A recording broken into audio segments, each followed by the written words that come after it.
Hi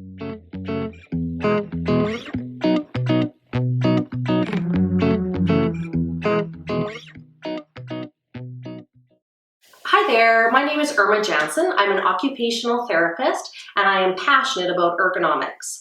So what I'm going to talk to you about today is, first of all, what is ergonomics? How is the human body designed to work? And how can you make whatever electronic device you're using, and primarily the computer, ergonomic and set up so that you don't get injured. I'm so passionate about ergonomics that I wrote a book. So at the end of this session, you'll be given some information about how to order this book.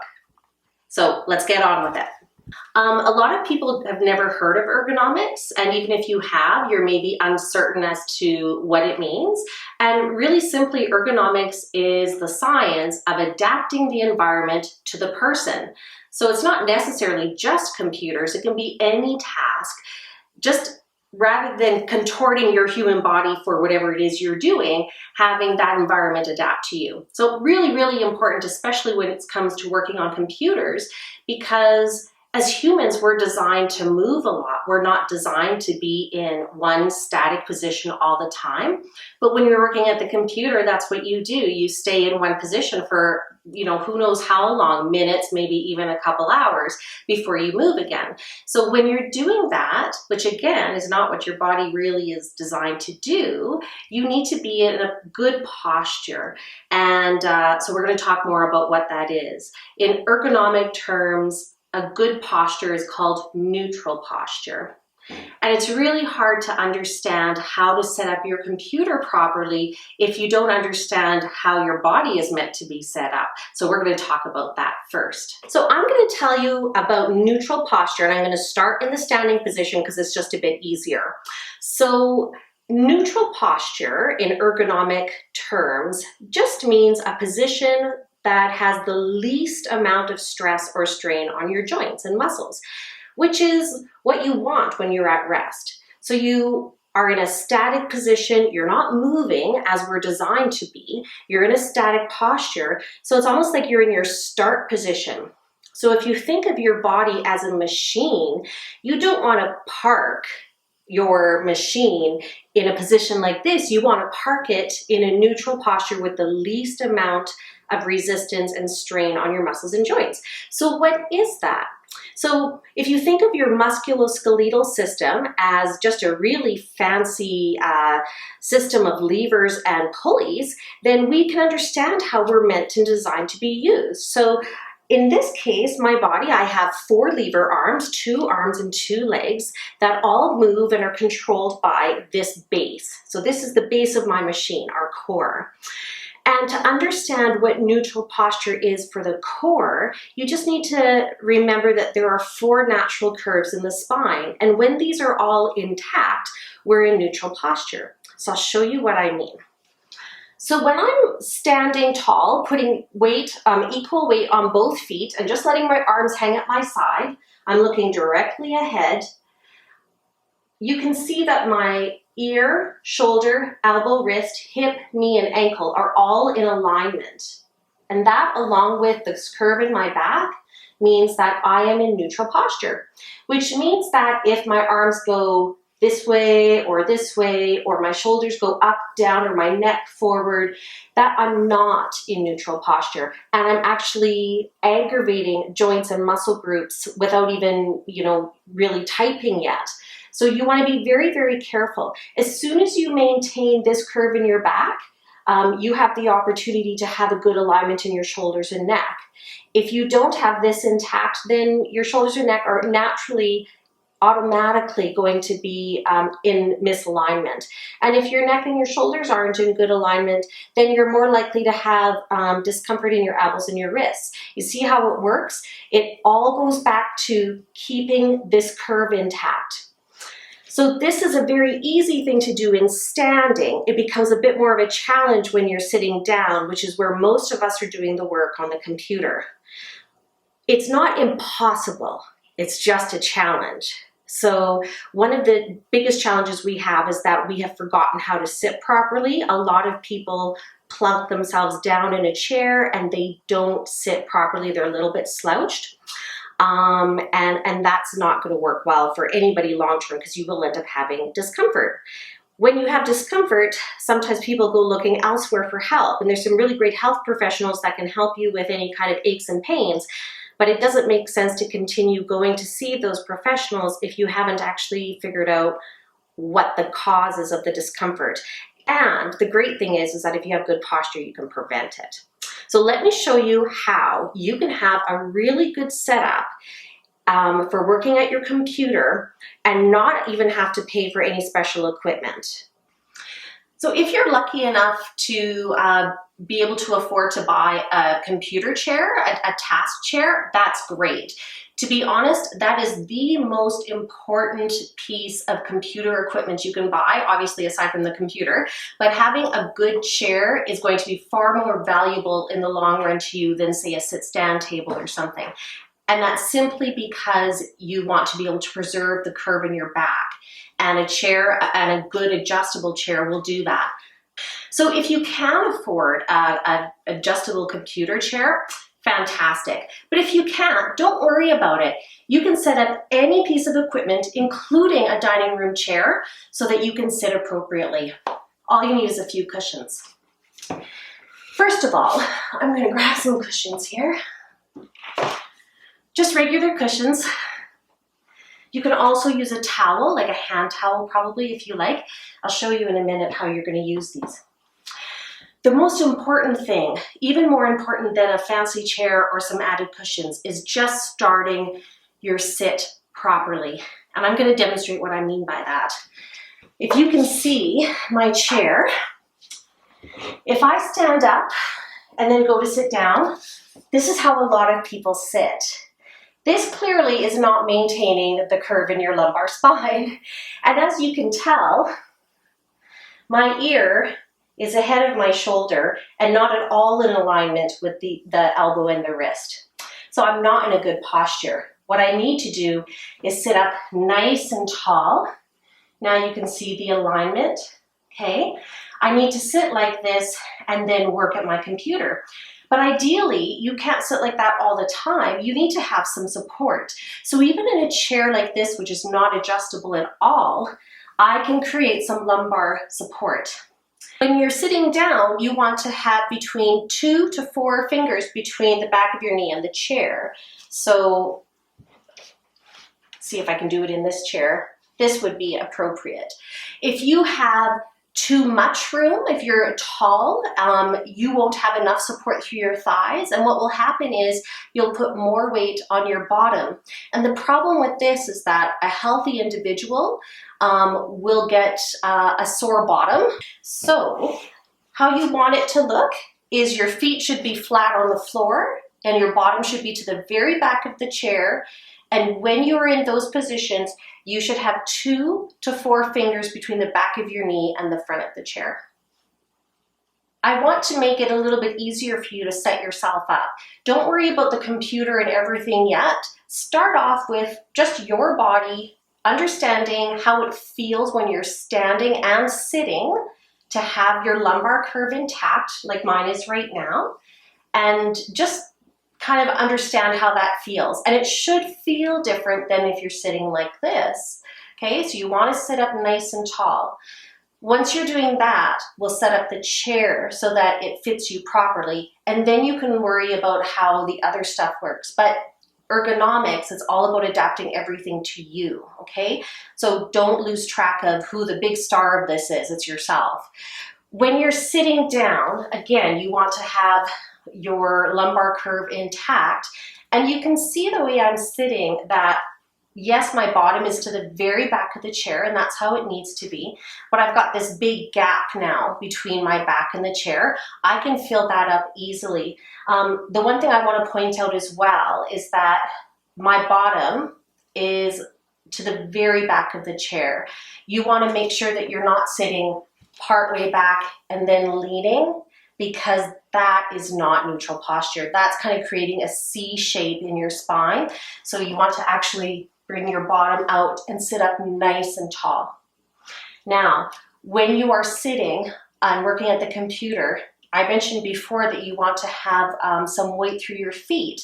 So I'm lucky enough, at 5'7", I'm tall enough that when I sit like this, I can have my feet flat on the floor. So that's fabulous. If you can't reach the floor, then you go ahead and you just use whatever you have available to create a footrest. So you can buy a footrest for pretty cheap from a number of different stores, maybe $20 or $30. It's not that big of a deal. Or you can do what I do, and you can use books that you are using, a cardboard box if it's small enough. If I'm setting up a child who definitely isn't reaching the floor, you can definitely use a box. So you can use anything that's available as long as it'll work, okay? As long as it's close to the right height of what you need. So again, I'm pretty good. I don't need to have anything on my feet right now. I'm going to fill up this space with a pillow. Because even though I can maintain this posture for a little while, I can't maintain it long enough, and eventually I'm going to start doing this, which won't be good. So I'll put this pillow behind me, and actually I have this other one along just in case I need an additional support, but this feels pretty good. So now I can actually rest on my dining room chair and be supported in this upright posture. You might have different sized pillows. Sometimes it's a matter of rolling up a towel. Use whatever it is you need, but just create that lumbar support for yourself. So once I'm set up like this, I'm actually ready to consider using the computer. Now, once my lumbar support is set up properly and I know that my torso is in neutral posture, the next step is understanding what neutral posture is for your arms, particularly your shoulders, elbows, and your wrists. So whether I'm sitting or standing to work, the position with the least amount of stress and strain on my shoulders is just what they are doing right now, just letting your arms hang at your side. When you're working at the computer, your upper arms really don't need to move from this position. Then your elbows should be bent at about 90 degrees, and then your wrists shouldn't be up or down. They should just be nice and straight. So neutral posture for your upper arm and shoulder is just relaxed at your side. So that's all you need to do. It's not, you don't have to even think about it. You just let your arms relax at your side. Then you bend your elbow at about 90 degrees. And your wrist shouldn't be up or down. It should be just in this nice neutral posture. And if you're a piano player, this is the same position that you'd be in if you were playing piano. This is a great position because biomechanically it gives you more strength. And again, you're not causing stress or strain to your muscles or joints. So there's no risk of tennis elbow. You're not weight bearing through your carpal tunnel. You're doing a good neutral posture with your upper extremity. Okay, so now that I'm set up properly in my chair, and I've also reviewed the upper arm, the upper extremity positioning, I'm going to approach my workstation, which is my kitchen table and my laptop, and we're going to see if we're going to be in a neutral posture. So again, just to keep it simple, first it's understanding your position, then setting up the chair properly for you, then we'll add in the computer and the actual work surface.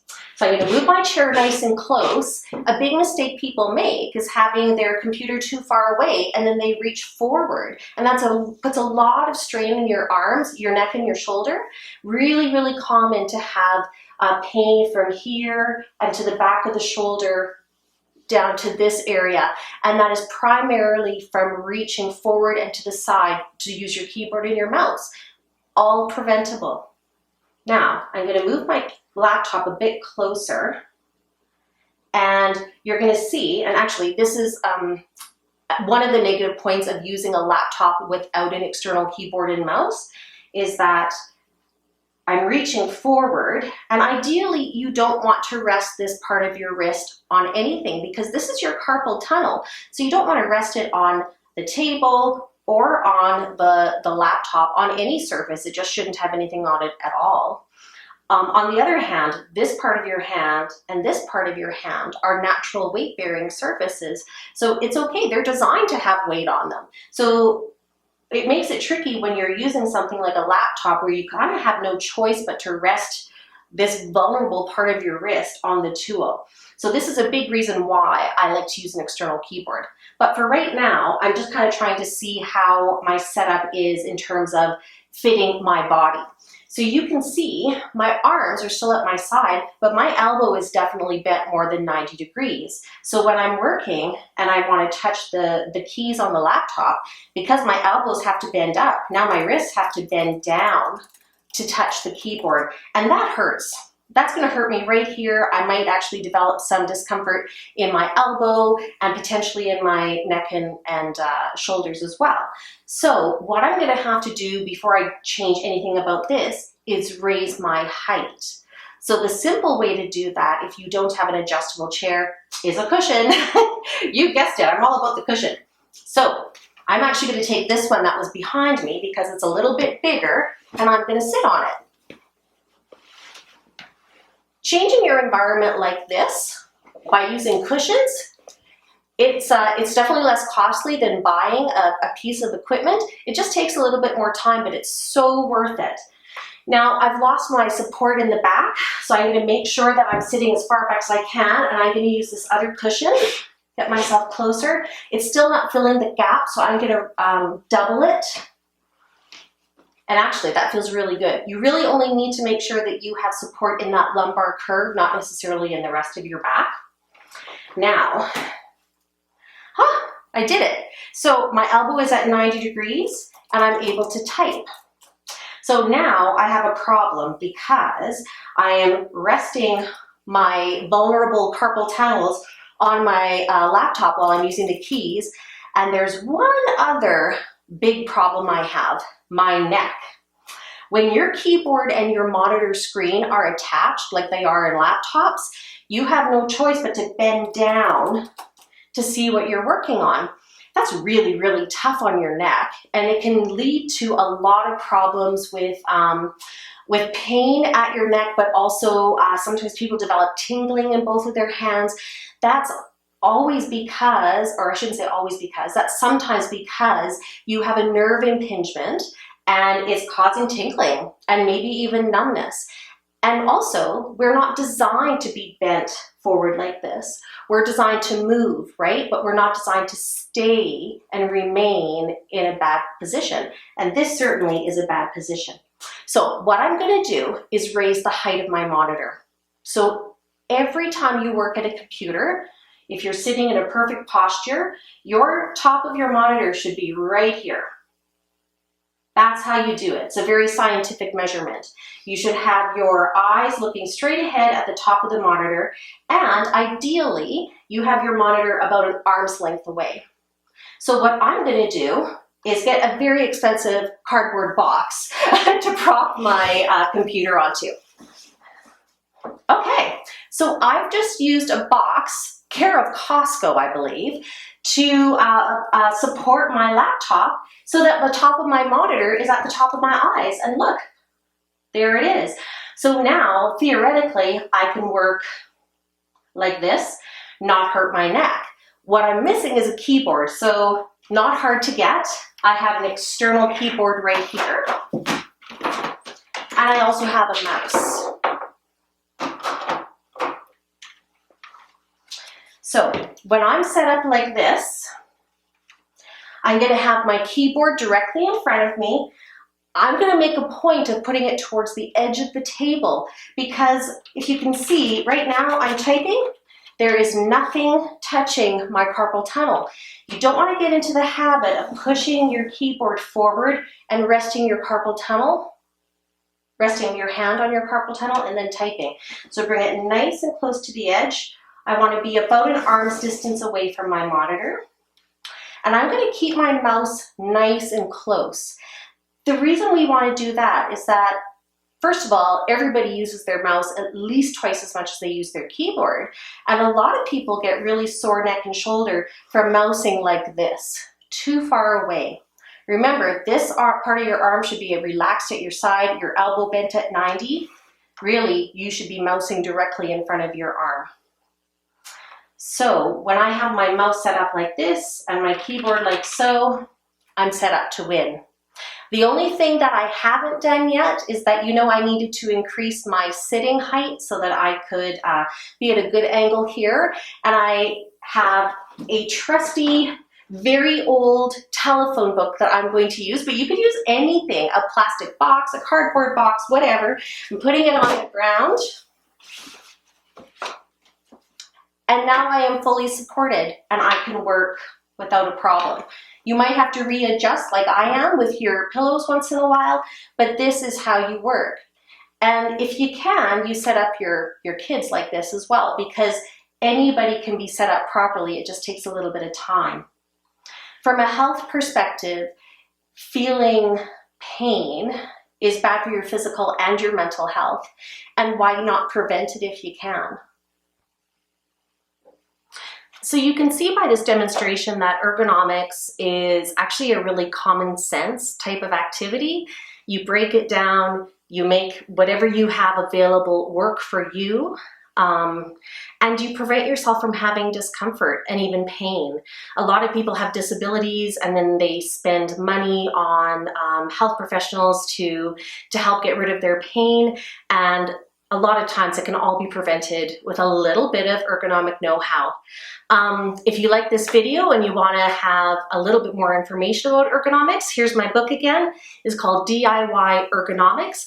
Live pain-free and save money. And all of the instructions that I've told you about are in this book.